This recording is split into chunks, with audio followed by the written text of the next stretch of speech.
Illegal Gambling by Liam Roach and James McDougall. A general rule is that a form of gambling is illegal within the borders of Canada if it's not licensed or managed by the government, either on a federal or provincial level. First, there are a few different terminologies that we must familiarize ourselves with before we continue on with the presentation. Gambling is participating in a game of chance for money. Illegal gambling is any form of gambling that is prohibited by law. Wager is a more formal term for betting. Pool betting is the selling or distribution of chances in a betting pool. A gambling house is a place where gambling is carried on or allowed as a business. And an illegal enterprise is where offenders are involved in illegal activities driven by the same laws of supply and demand as legal activities. When you take the chance to wager money or anything valuable to you during a game or event for the sole purpose of winning something more, you are gambling. While Canada regulates gambling, if you decide to participate in any type of gambling that is prohibited, you are in fact participating in illegal gambling. Before gambling in general, it is necessary to know what exactly gambling is, as well as the rules and legislation that follow it. In Canada, unlike criminal laws, gambling laws are enforced on a provincial and territorial level. This means that the regulations behind gambling can vary throughout Canada. Illegal gambling can be referred to as an illegal enterprise, and this is where offenders are involved in illegal activities driven by the same laws of supply and demand as legal activities. Just the only difference is that some products and services have been criminalized by governments, whereas other products and services are subject to higher taxes or restrictions. Legislation. When it comes to gambling and addiction, many people will turn to criminal activity or devious acts in order to fuel their addiction. It can be argued that this would be the heart of the problem with illegal gambling. Criminal offenders are usually found to have a higher gambling rate than non-offenders, and this is to help pay and fuel their addiction. It is also when you're addicted that you're more likely to commit illegal gambling. This includes owning or permitting the use of a gambling house, illegal betting, pool selling, or even trying to fraud the lottery system. These crimes are indeed punishable under sections 201, 202, 206, and 209 of the Criminal Code of Canada, and can result in up to 2 years in prison time. There's also the First Nations Gaming Act, which is a piece of legislation laid out by the First Nations government of Saskatchewan that features an economic development plan that is carried out by the Saskatchewan Indian Gaming Commission. Online gambling. Although it is no longer legal to be found online gambling, it is still up to each territory or province to determine within their confines the allowability of hosting an online gambling site. It is typically seen to be government regulated.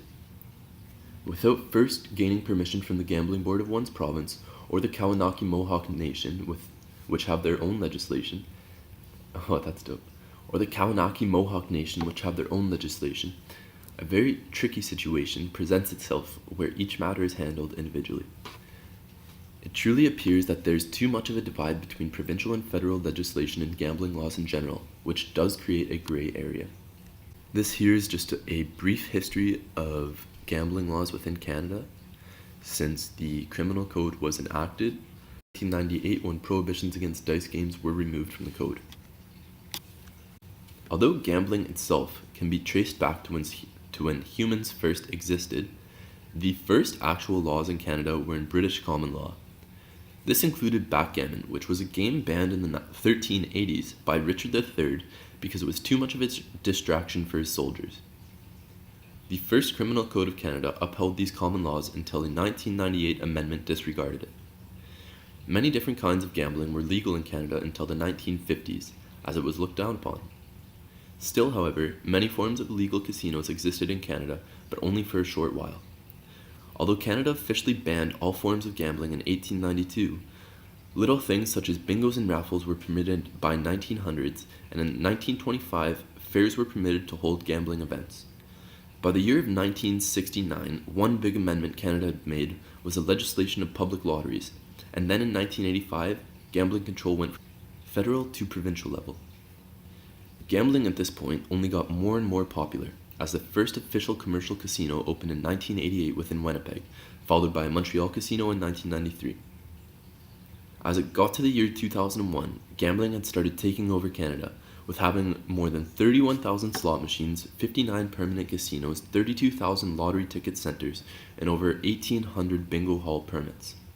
On top of this, as the internet became more popular within the 2000s, websites such as Royal Vegas have provided gamblers with something which they could never do before: gambling inside the comfort of their own home. Illegal gambling can be considered detrimental to today's society. While gambling as a worldwide industry is worth almost $400 billion, in Canada only $15.1 billion is documented as circulating revenue.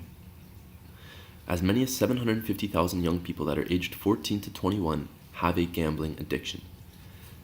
As gambling grew more and more popular, the amount of addiction began to grow as well. A study in 2005 showed that up to 3% of Canadians had a gambling problem, which is similar to the rate of alcoholism. As a result of their gambling addiction, most of these people will turn to many different types of crime, whether to pay for their gambling or to continue to participate in it illegally. This is the stem of the problem with illegal gambling, as it is obviously affecting more and more Canadians, even in Toronto. For example, a man was charged when a father and son were brutally beaten in an illegal gambling den in the city in 2017. This table presents the overall growth and profit of gambling. In 2011, it was worth over $300 billion and has grown almost $100 billion since 2016. And I just have a brief clip here of some of the gambling issues that we deal with directly in places as close as Toronto. So why would a cafe be the target of what police believe to be a mob-related bombing? Well, the answer lay buried in the rubble. Now you can see this black car behind me. It's been parked up. It is completely covered in rubble and debris. And if you look closely in the back corner, you can just barely see the remnants of some gaming machines. Electronic gaming machines, slots and video poker machines. Illegal but easily found in the back rooms of social clubs and cafes here. Police raid the clubs, and sure enough, a new den will soon open up and the gamblers will find it, like Joe Frieri. I'm going to take you to a few places that have been there well over 20 years, that I've personally lost huge amounts of money in, especially in their machines, their illegal machines. Joe is a gambling addict, his adult life a legacy of loss. This place here, I lost $250,000, okay, in 7 months. He's been going to local social clubs since he was a teenager. You know, you get invited to these places. You get invited to, you know, so-and-so social club or card bar, right? Where they're playing cards, where there's machines that, you know, you gamble in these so-called slot machines, these, you know, VLTs, so to speak. Yep. And you lose real money. You know, it's not that you don't get your money back. And how old are you at this point? 16, 17, 18. So at 16, you're gambling with real money. Real money now, yeah. It's and in some cases, losing real money. In most cases, losing real money. Joe estimates there are close to 100 illegal gambling dens in this neighborhood of Vaughan. Police won't confirm numbers, but they don't deny they're out there. And I can tell you right now that there's a big poker game going on inside here right now. How do you know that? Oh, I know from all the cars. Like, look how many cars there are here. There's probably about 100 cars in the parking lot.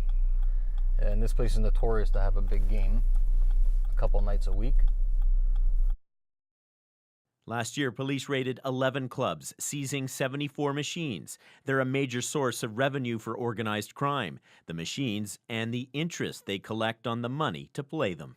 If you borrow $100K from these guys, you're paying $15,000 a month. Okay, so the juice is 15% a month, which works out to 180% a year. For as long as, until you can pay back that principal 100 grand, you're paying 15% a month juice. And this guy personally has told me over and over again, you know what? If your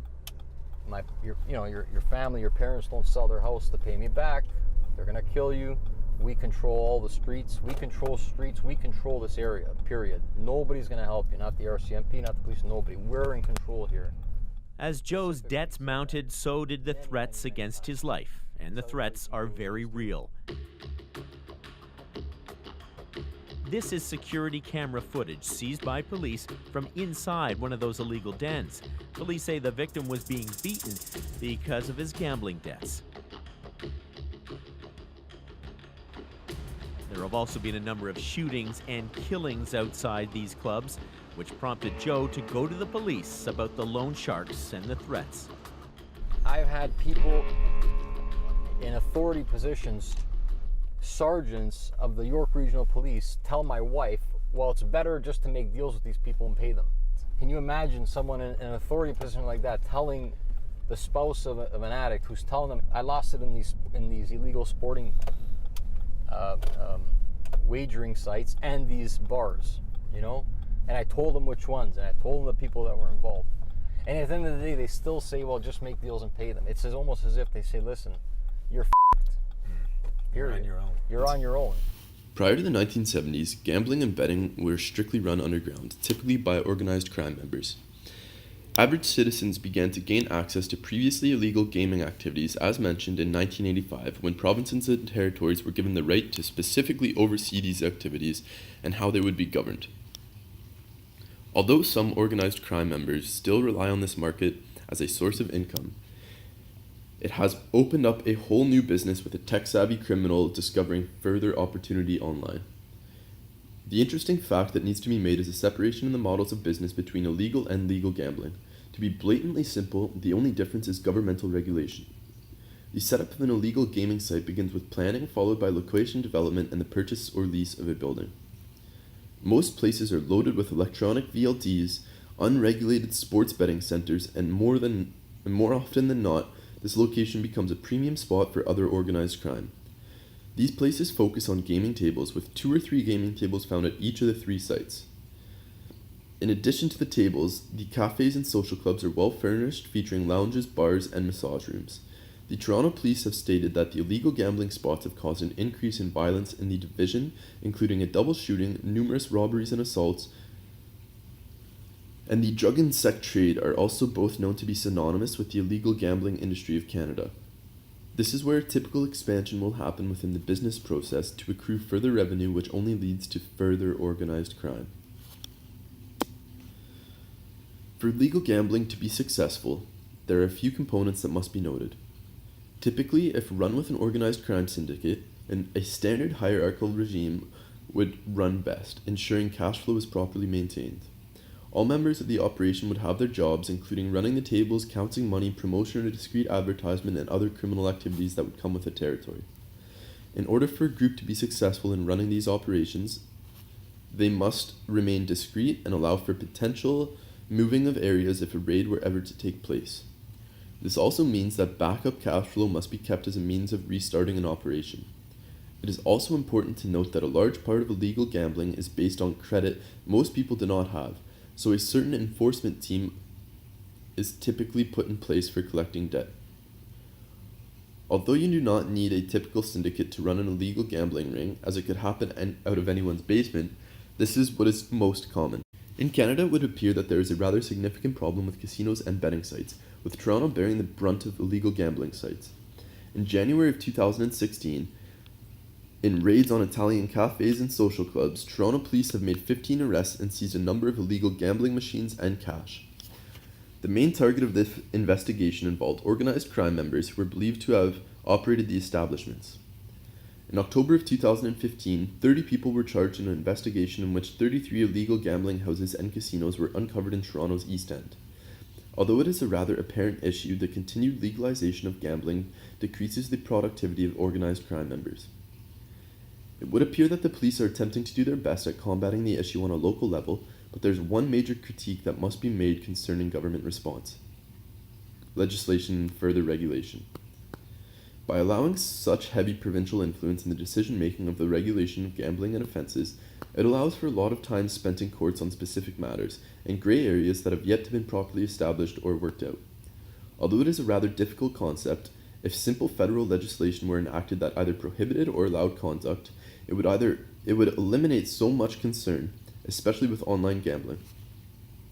Government response to illegal gambling continues to be effective by legalizing and regulating profit on their own terms, which eliminates the availability for profit in the hands of undesirable individuals.